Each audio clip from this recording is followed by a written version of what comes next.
Hi guys! Welcome back to my channel. So for this video, ang pag-usapan natin ngayon is my life here in London. Okay. Hindi, yung experience ko in London for the past 3 months. I just want to share the journey I've had for the past 3 months. Kasi, actually, I've been actually struggling kung ano talaga yung gusto kong i-vlog. Ngayon. Gusto ko sana, kaya lang minsan, dahil sa time constraint with work and everything, I can't travel also kasi, COVID. And yung food naman, hindi laging may stock. Kaya, parang, medyo, if I have time siguro pag naka-grocery ako and then kompleto yung gamit ko, then I can do that na i-prepare yung mga gusto kong i-cook and i-share sa inyo. Pero for this, I just want to share my life muna. And also, I want to practice my speaking skills sa harap ng camera na ganito lang, And also, my sister suggested, whose channel I will put on the link below. I will put the link below of her channel. She suggested na dude, you're in London, like, talk about it. Ganon. Kaya, here it is now. I actually prepared, I have a table here and I have prepared actually some notes para alam ko yung talagang sasabihin ko at i-share ko sa inyo. So, as you can see with the small clip that I've showed you earlier in this video, the weather today is like rainy, gloomy, kaya ako naka-sweater. So first off, I've arrived here February this year, and my first impression was, it was winter when we came, kaya, oh my God, it was freaking cold, pero parang hindi naman siya far sa weather ng kung saan ako nakatira before, which is Baguio City. Hi, Baguio peeps.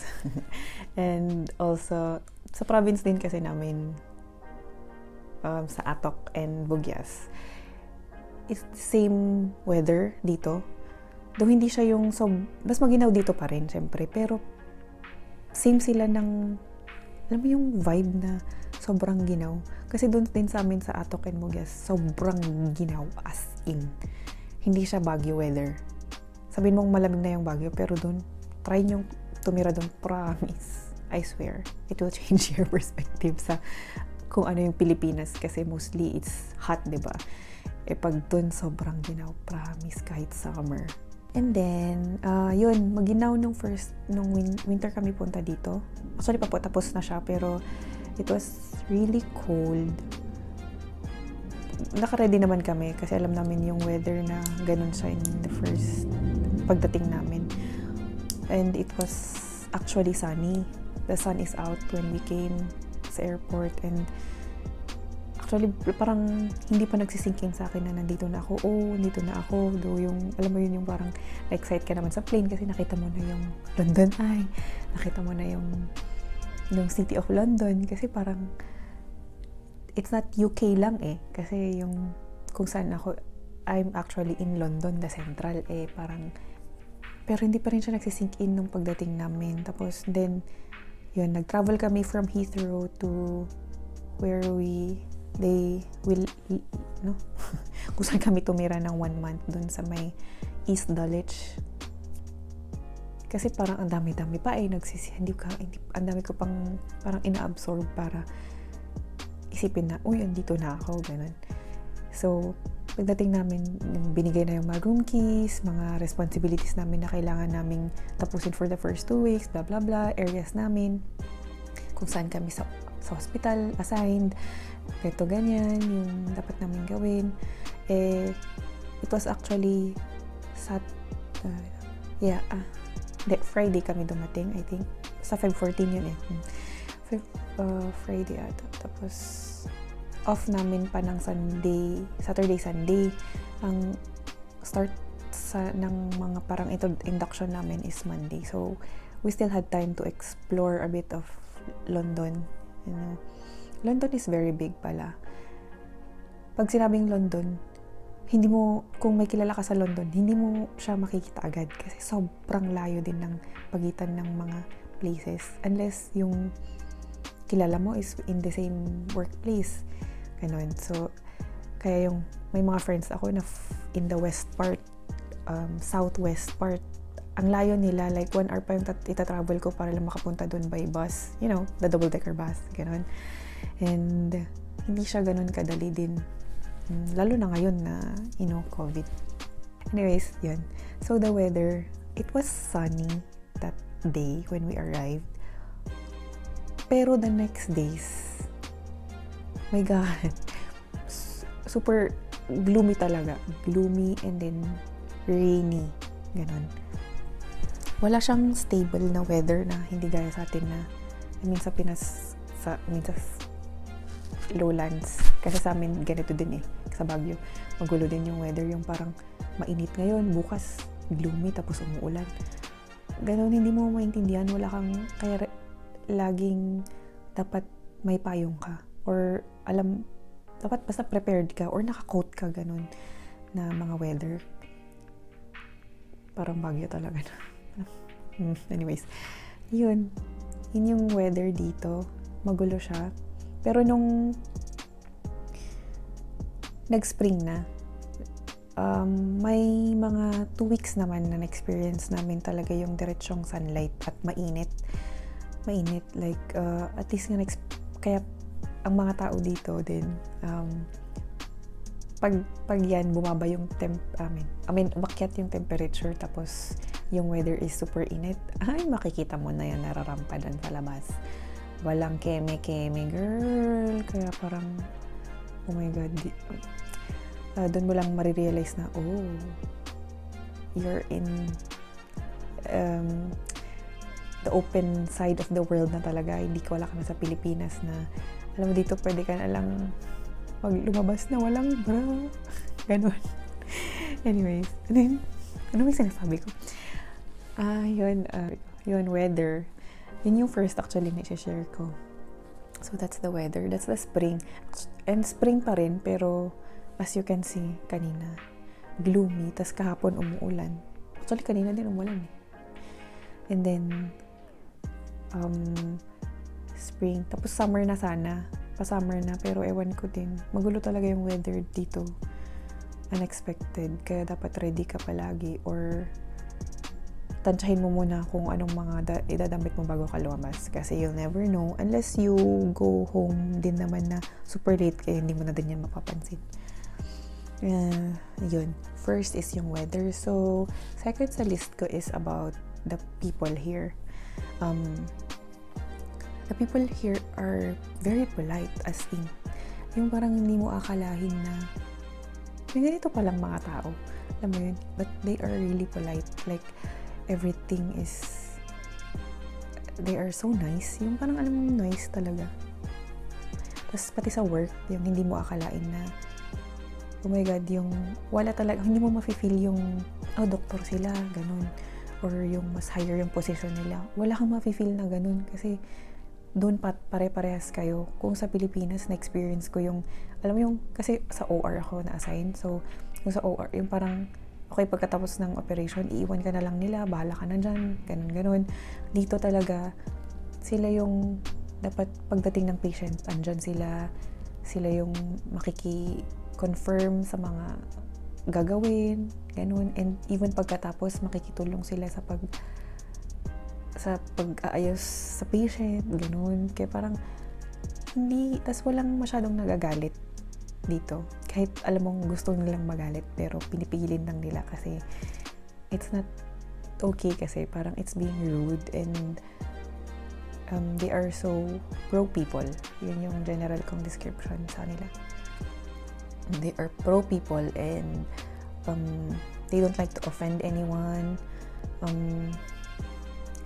They're pag sa hospital, they're pro-patient and pro-staff. Like, staff should have enough rest, they should not be sick, ganun. Kaya ang we have duty 12 hours, pero bawing-bawi naman sa off. Like, if we have 3 duties in a week, like, we also have 4 days off. Kaya, it's really good din. Yun. Yun yung people pala yun eh. Na-share ko na yung about work. And then, a third is about food. It's not same as America na yung fast food sila, mahilig sila sa fast food, like McDonald's and blah. May mga ganun din dito, pero parang it's so limited. Wala nga ditong, ano ba yung mga gusto kong American, yung mga Red Lobster, wala pa akong nakita ng Red Lobster, like Steakhouse, wala din, Popeyes, wala din, mga ganun. Chili's, mga ganun, Taco Bell, mga ganun, wala dito. And then also yung mga chips nila, walang Lay's, walang masyadong Cheetos. Basta mga American style, wala. Kasi they are very conscious also sa health nila. And salt, they're really controlling their salt.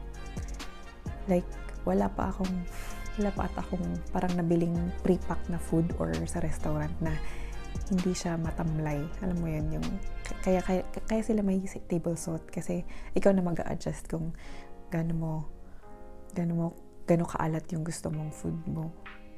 Ayun. Doon sila very conscious naman yung about sa salt sa food. But ang kuwan naman dito is yung sweets, yun. Ang dami, ang mura, chocolates, like, di ba sa Pinas ang mahal? Pero dito, like, kung dyan 150 isa dito, parang convert mo, 60 pesos lang yung isang bar ng Cadbury na yun. Kaya parang ang mas marami dito is, like, diabetic kesa yung mga, like, heart problems. Bagels, ayun. Bagels. Hindi ko pa siya natatry, pero lagi ko nakikita. I'm gonna try it soon. Mahilig sila sa bread, and ang galing nilang gumawa. In fairness, laging fresh ang kahit saan bakery yan. Laging fresh yung tinapay nila, kaya thumbs up din naman. Mahilig ako sa carbs, kaya tumaba ako dito. Oh my God. Anyways. Pero, working on it. Sure. Ayun. Fourth is yung transportation.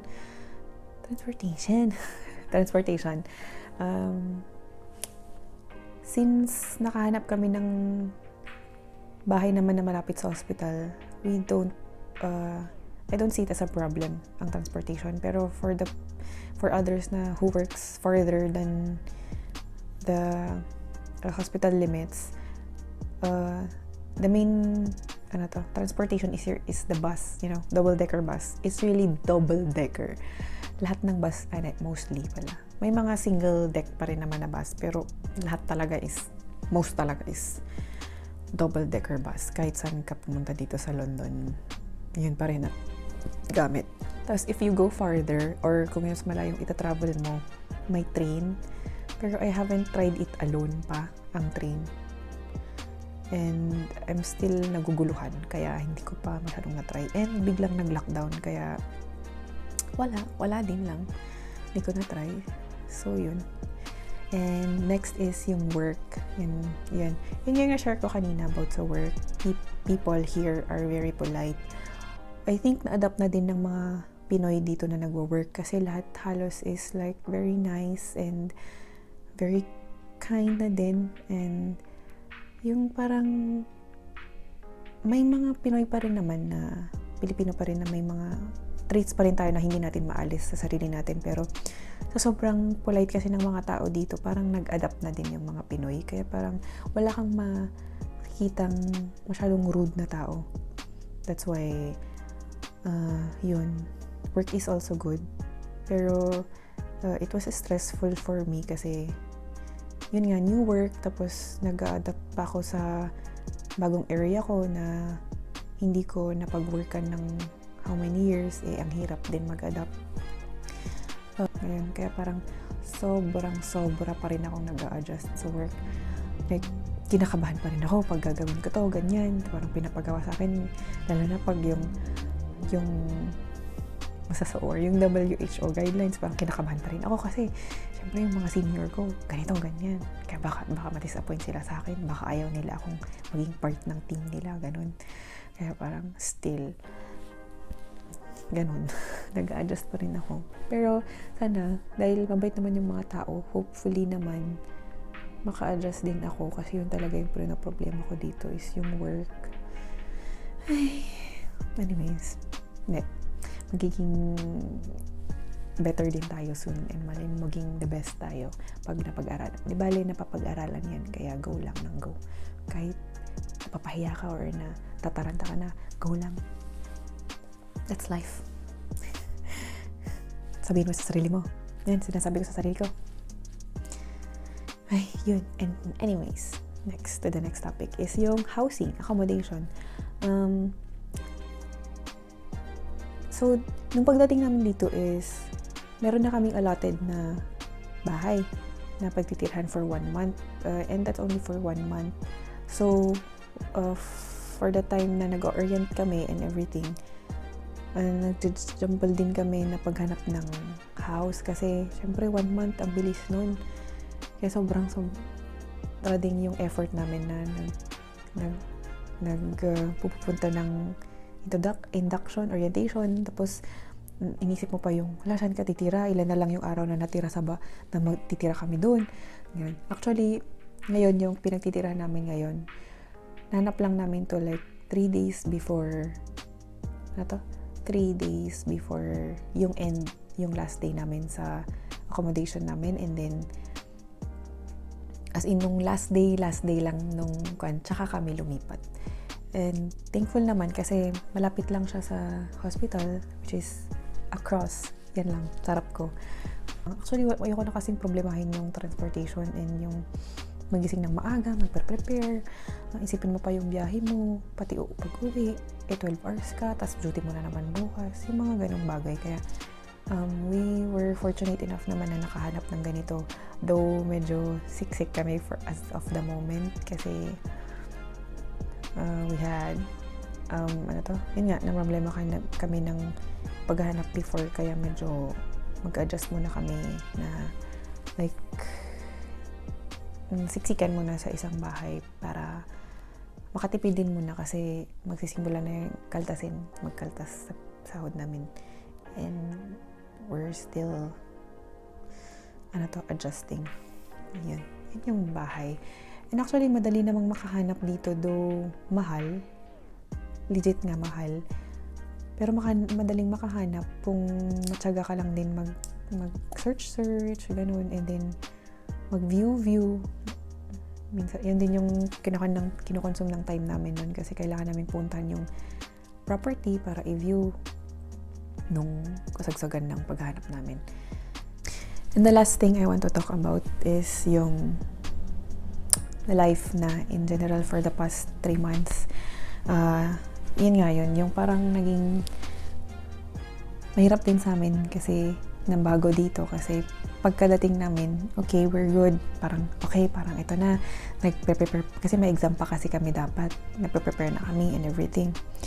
And biglang COVID came. And it's like sa pag-a-adjust namin, parang the whole world nakisabay din. Parang the whole world went through our journey. Our journey din. Kasi parang lahat nagbago. In general, lahat nagbago. And good thing for us na hindi pa namin na-explore ng buong buo ang London, ang UK, ang Europe, na for us, this is still okay. Na parang, okay, sa bahay lang kami, work, bahay. Mas siguro mahirap yung adjustment ng mga taong laging gumagala na, alam mo yun, kasi pag nandito ka na, madali ka nang makatravel sa ibang bansa within Europe. So, and also from in the outer parts of UK, London, ganun.